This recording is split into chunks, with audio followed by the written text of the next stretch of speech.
കിബറിന്റെ രണ്ടാമത്തെ അടയാളം ഇഹ്യാഉലുമുദ്ദീൻ പറയുന്നുണ്ട്, വീട്ടിലുള്ള ആവശ്യങ്ങൾ മൂപ്പർക്ക് നിർവഹിച്ചു കൊടുക്കാൻ ഭയങ്കര മടിയായിരിക്കും. ഭാര്യ പറഞ്ഞു, അതിഥികൾ വരുന്നതല്ലേ, തീരെ വയ്യ, നിങ്ങൾ ഒന്നാ ബാത്റൂം തേച്ച് കഴുകിയിട്ടില്ലെങ്കിൽ ഒരച്ച് കഴുകിയിട്ടില്ലെങ്കിൽ ജസ്റ്റ് ഒന്ന് ഫ്രഷ് ആക്കും, ഉസ്താമാരെല്ലാം വരുന്നതല്ലേ, ഞാനാ ബാത്റൂം കഴുകാനോ, നീ എന്താ പറയുന്നത്? മൂപ്പർക്ക് ഭയങ്കര സംഭവം.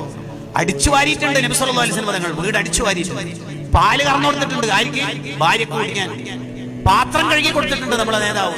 നമ്മൾ ആലോചിച്ചു, ഷെഹ്റാൻ ഇമാമിന്റെ ഭാര്യ നിത്യമായി അസുഖത്തിലായപ്പോൾ ആ ഭാര്യ മൂത്രൊഴിച്ചതും കാഴ്ചച്ചതൊക്കെ വൃത്തിയാക്കിയ കൈകളായിരുന്നു ഷെഹ്റാൻ ഇമാമിന്റെ, അഥവാ 300 കിതാബ് എഴുതിയ കൈ. അതിനു വേണ്ടി മാത്രമല്ല എനിക്ക് അള്ളാഹു തന്നത് എന്ന ബോധം ഷെഹ്റാൻ ഇമാമിനുണ്ട് കേട്ടോ.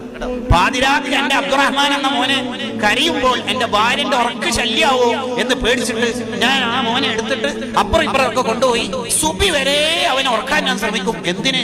എന്റെ ഭാര്യന്റെ ഒരു സെക്കൻഡ് ഉറക്ക് പോണ്ടാന്ന്. കണ്ടോ? കിബറില്ലാത്ത മനുഷ്യന്മാര് ജീവിച്ചു പോയ മണ്ണാണ് നമ്മുടെ മണ്ണ്. ഷെഹ്റാൻ ഇമാം ഇതൊക്കെ പറയുന്നത് തന്റെ അൽ മിനൻ എന്ന ഗ്രന്ഥത്തിലാണ്. എനിക്ക് അള്ളാഹു ചെയ്ത അനുഗ്രഹങ്ങൾ എന്ന് പറഞ്ഞിട്ടാണ് ആ ഗ്രന്ഥം ആരംഭിക്കുന്നത്.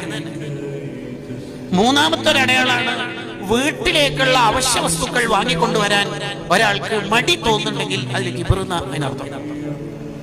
മാർക്കറ്റിൽ ഞാൻ പോവാനാ, എല്ലാം കൂടെ എനിക്കൊരു പ്രസ്റ്റേജിൽ ഞാൻ 4 ദിവസം അബുദാബിയിൽ ലീവ് എടുത്തിട്ട് വന്നത് ഇതിനാ. ഹോം ഡെലിവറി ഇല്ലേ? അഹ്മദ് ബിൻ ഹംബൽ റളിയല്ലാഹു അൻഹുവിനെ കുറിച്ചും അവരുടെ മകൻ അബ്ദുല്ലാഹി തങ്ങളെ കുറിച്ചും ആ കാലത്തെ ആൾക്കാർ പറയുന്നുണ്ട്, ടൗണിലൂടെ കക്കിരിയും പത്തക്കല്ലും എടുത്തിട്ട് നടക്കുന്നതാണ് വീട്ടിലേക്ക്. നമ്മളൊക്കെ പച്ച മനുഷ്യന്മാരാണ്. അതന്നെ നന്നാവൽ എന്ന് പറഞ്ഞത്. നന്നാവൽ എന്ന് പറഞ്ഞാൽ നമ്മൾ അബ്ദുള്ളയാവുക എന്നാണ് അതിന്റെ അർത്ഥം. നമ്മൾ അല്ലാഹുവിന്റെ അടിമയാവുക.